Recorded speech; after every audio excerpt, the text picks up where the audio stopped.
My childhood and youth were spent in Adana, where my father, my brother, and I were trying to make a living by working in the furniture business. Since we were involved in manufacturing, we were making good money. However, during those years, my brother wanted to get married, but he couldn't seem to save up enough money. Unexpected expenses, whether related to health or urgent household needs, would always come up, depleting our savings. Finally, in 2002, my father retired.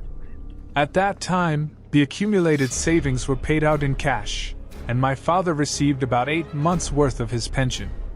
He also sold our business and used the money to help my brother get married. I never asked how I would get married when my turn came. I didn't even think about it. I started drinking alcohol, and a few years later, I realized that working for someone else was not working out. Whatever I saved would quickly vanish. I wasn't even able to afford proper clothing, let alone contributing to the household budget.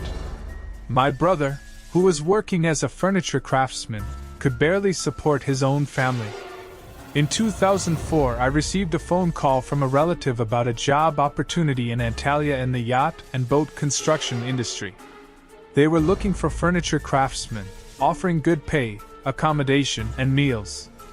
However, I still had to complete my mandatory military service, and when I had 3 months left before my conscription, unfortunately, the place where I worked closed down. With some savings, I decided to attend an English course. My goal was to go to Antalya after completing my military service, improve myself, and maybe even establish a yacht manufacturing workshop. Antalya had a lot of tourists, so I thought learning English would be useful for my career and maybe during my military service. I decided to start the English course in the spring. About 3 months into the course, I fell in love with Ipek.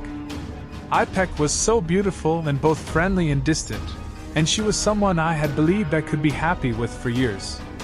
We became friends for about 3 months. Before going to the military, I needed to confess my love to Ipek, but I didn't know how to do it. After returning from the military, who knew what the future held? When we met, I just asked her, "Will you wait for me?"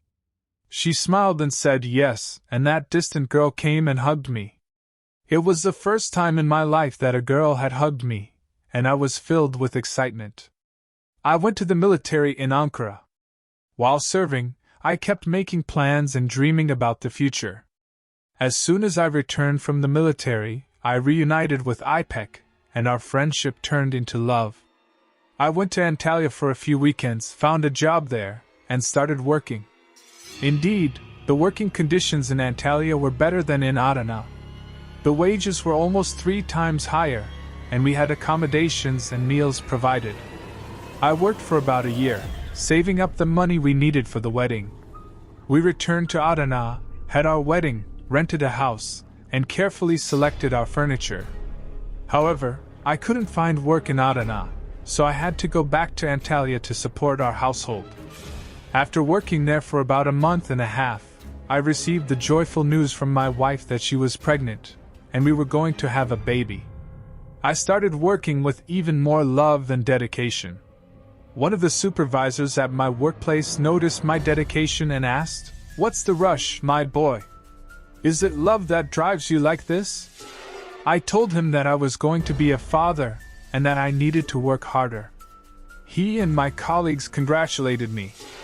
For months, my excitement, love, and hard work kept growing, and our love for Ipek was bearing fruit. Occasionally, I received photos from her, and I would relish those moments, as my wife was in the 8th month of her pregnancy, and I had only seen her in photos.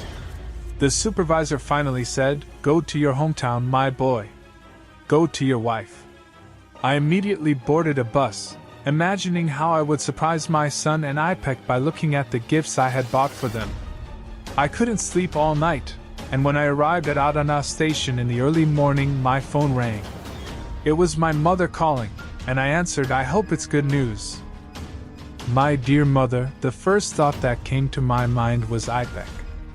She immediately said, "Come to our house, son," and hung up the phone.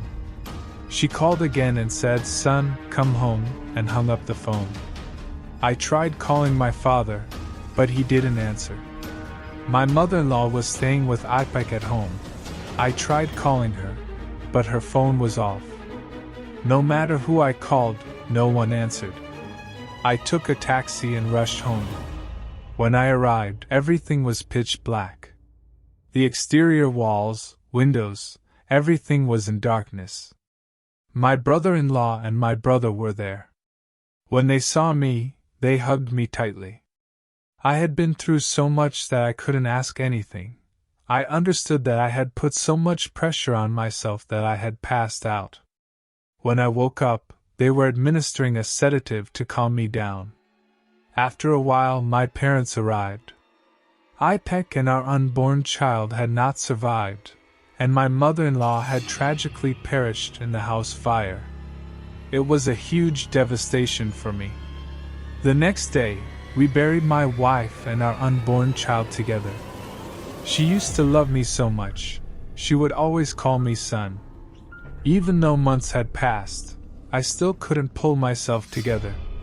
The condolences from relatives had ended, but I still couldn't go outside or continue with my life. I was a burden to my family, and I needed to repair the burned-down house and fulfill our rental agreement.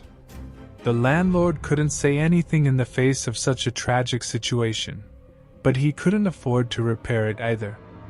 I tried a few jobs, but I couldn't work like I used to. My hands wouldn't cooperate. It was as if I had lost my touch. I would quit the jobs without anyone having to fire me because they didn't want to let me go, but I could see it in their eyes.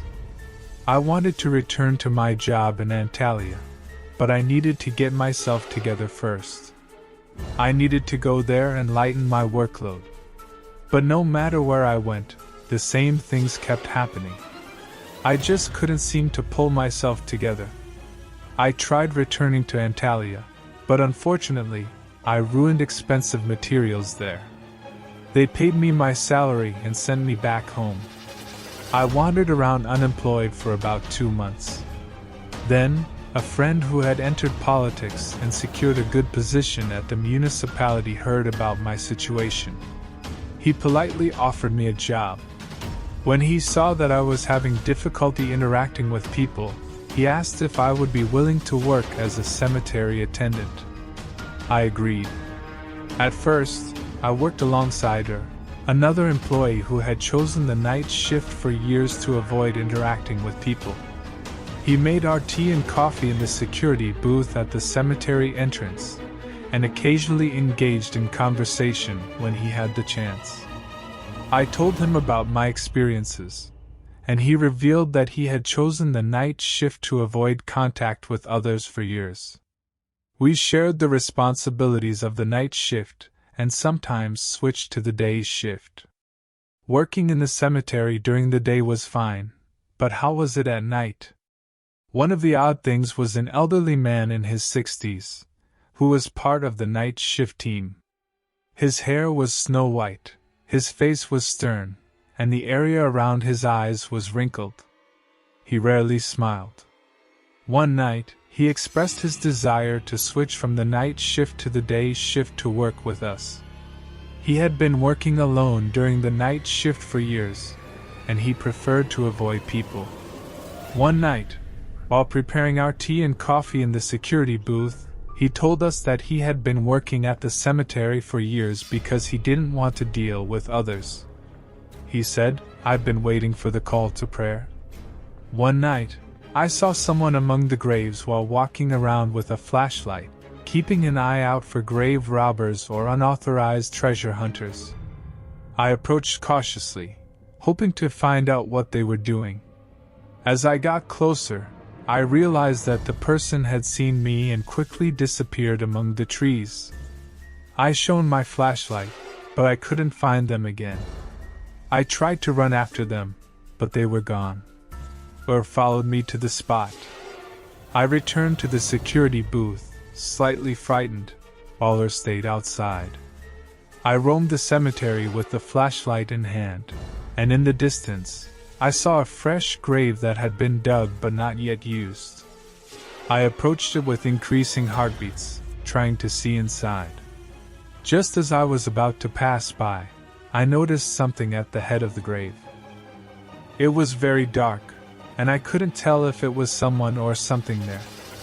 At that moment, my heart started pounding, and I quickly moved away. When I returned to the security booth, Her asked me what had happened, but I just said, "Nothing, don't worry."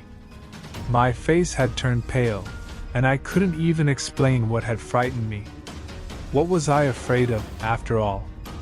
I asked my friend. "How many years have you been here?" He replied, 9 years. I asked him why he was still scared, considering he must have gotten used to it. I told him about what I had seen, but he advised me not to talk about it, as it would be difficult for me. I realized that he wasn't just telling stories. This was real, and it was unsettling. The next day, I visited my wife's grave and noticed that another grave had been dug right next to hers. I had always imagined that I would be buried there. I felt a sense of envy, thinking about who might be buried there instead of me. I had been consumed by jealousy. I spent the evening contemplating these thoughts and eventually fell asleep. In my dream, I saw a strange creature standing next to my wife's grave. Both my wife and I were frightened by the presence of this creature rising from the grave. As I woke up in the evening, I was still under the influence of that dream. I went back to the cemetery, and after the shift change, I wanted to check if the empty grave had been filled. The darkness was closing in, and the surroundings were barely visible under the dim light. As I approached the grave, I saw the same creature I had seen in my dream. I was filled with terror, and my heart raced. I didn't know whether to move forward or run away. I could feel the veins in my heart pounding with fear. As I hesitated, the creature suddenly disappeared. I turned to leave and saw her coming towards me, asking why I was staring blankly. I couldn't find the words to explain. I was shaking with fear. I felt like I had lost control over my own actions. We returned to the security booth, where I tried to calm down. Her asked me what had happened, but I couldn't find the words to describe the eerie encounter. I finally managed to say, "Did you see it too? That thing?" Or replied, "If you saw it, you're in trouble. Once you see it, you can never leave this place." I was gripped by fear and confusion. I couldn't comprehend what was happening. I went back to looking in the direction of my wife's grave, as if drawn by an invisible force. My heart trembled every time I looked in that direction. Suddenly, I noticed a dark figure among the graves. Some areas were illuminated, but there were pockets of darkness where the light didn't reach. The dark figure stood in one of those shadowy areas, just staring. I couldn't stay there any longer, so I hurriedly left the cemetery with her following me. As we reached the security booth, I kept looking back at where I had seen the figure. Bert told me to stop, asking where I was going, but I didn't hear him. I was entirely focused on that spot. When I turned back around, the figure had disappeared. At that moment, I realized that I was not alone in the cemetery. There was something else there, something inexplicable and terrifying. Ur seemed to know more than he was letting on, but I couldn't bring myself to ask him further questions. I was consumed by fear and dread, and the mystery of the cemetery weighed heavily on my mind. My wife used to write our death and birth dates perfectly in the middle, but now there's a gap below. I walked past the newly dug and prepared empty grave, about 10 of them side by side.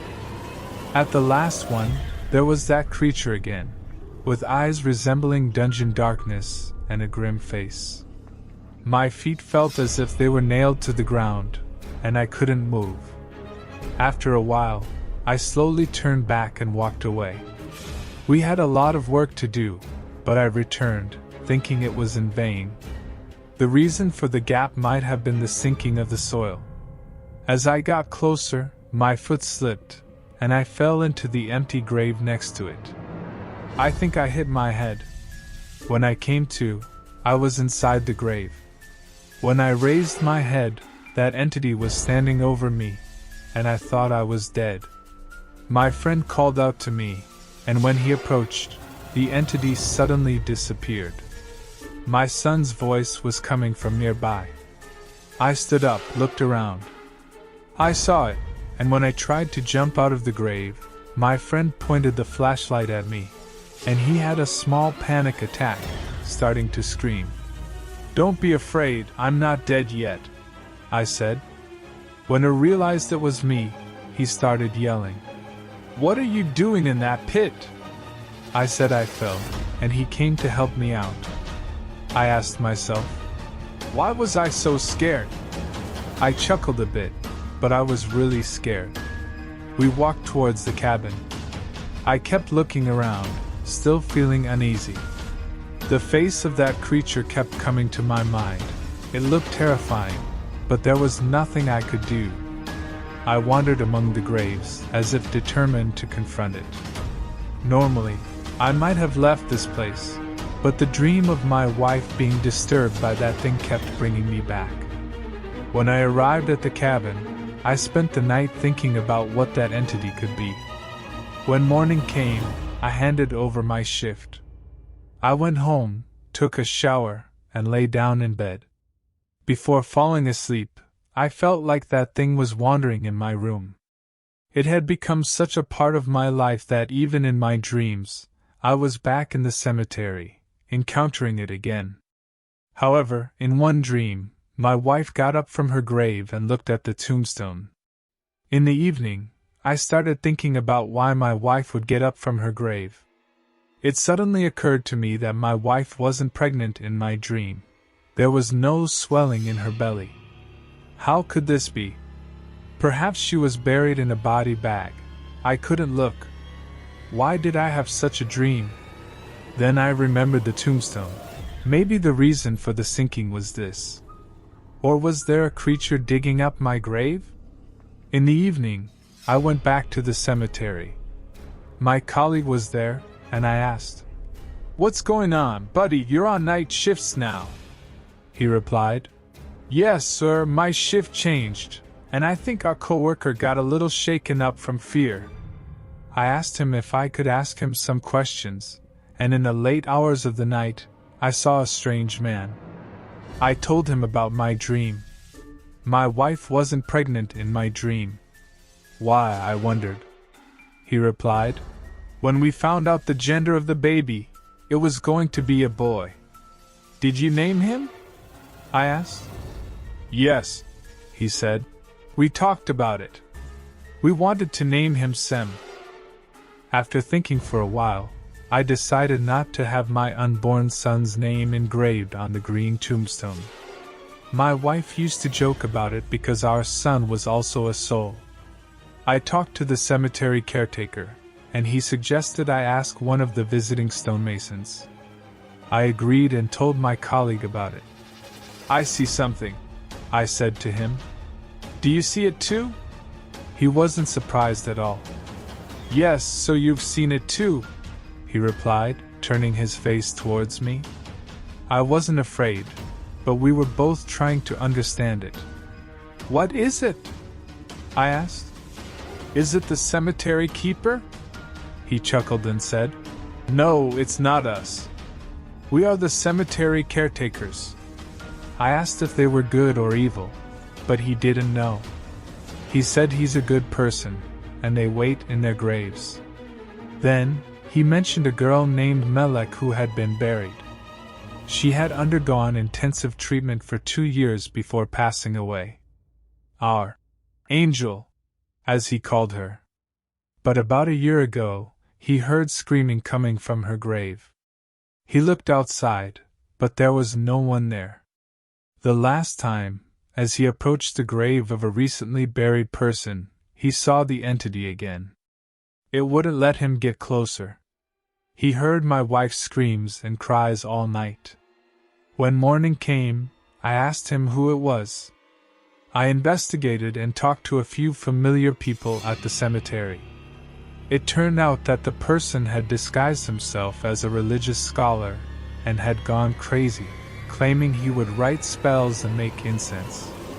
He had ensnared women and girls, even young children, in his web. Moreover, he did this by pretending to sell religion. That loser was waiting for retribution in his grave. In other words, he was a designated entity. We had never encountered a harmful one before, except that it scared newcomers a bit. Anyway, in my dream, my wife seemed to be taking care of him. Perhaps she was afraid of him.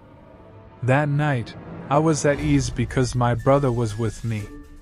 We chatted, and when morning came, he inscribed our son's name on the tombstone. He was born but died before he could experience the world. Let his name remain as a memory in this world, he wrote, and I cried when I saw it. I was on leave that day. I went home, rested, and ended up dozing off on the couch. In my dream, they were burying me next to my wife. After everyone had left, that entity was still standing at the grave's head. I woke up suddenly just as I was about to enter the grave, out of breath and drenched in sweat. I even felt like I had found myself there for a moment. After taking a shower, I went to work. On that day, when I went to the cemetery, I noticed that the grave next to my wife's was closed. I went to the cemetery caretaker to ask who had been buried there. However, he told me that nobody had been buried there. It had just been purchased. Who bought it? I asked. Someone named Ozal bought it, he said. That's my name, I replied. He laughed and said, we collected money among us and bought it for you, bro. I asked why he did it, feeling puzzled. I really wanted to be buried there, and there's no one else who deserves to be buried there except you, he said. I was on the verge of tears out of happiness. I thanked him and immediately rushed to the caretaker's lodge. He embraced me when he saw me and said, congratulations. My strange brother was there, patting my back, and I cried for minutes. I asked him why he did it, and he said, for your job and not to leave your unborn child alone. That night, there was the cemetery guardian once again at the grave where I wasn't buried. 6 months later, they transferred me to another department at the municipality. As I left, I instructed my friends not to neglect my wife's grave. There was nothing more I could do now because from that day to this, every time I visited the cemetery, I checked both my wife's grave and the one I would be laid to rest in. I also greeted the cemetery guardian. The story ends here, my friends. Thank you for listening. I love you all very much. If you're not subscribed to my channel yet, you can subscribe and turn on notifications to stay updated with new videos. See you in the next videos. Take care.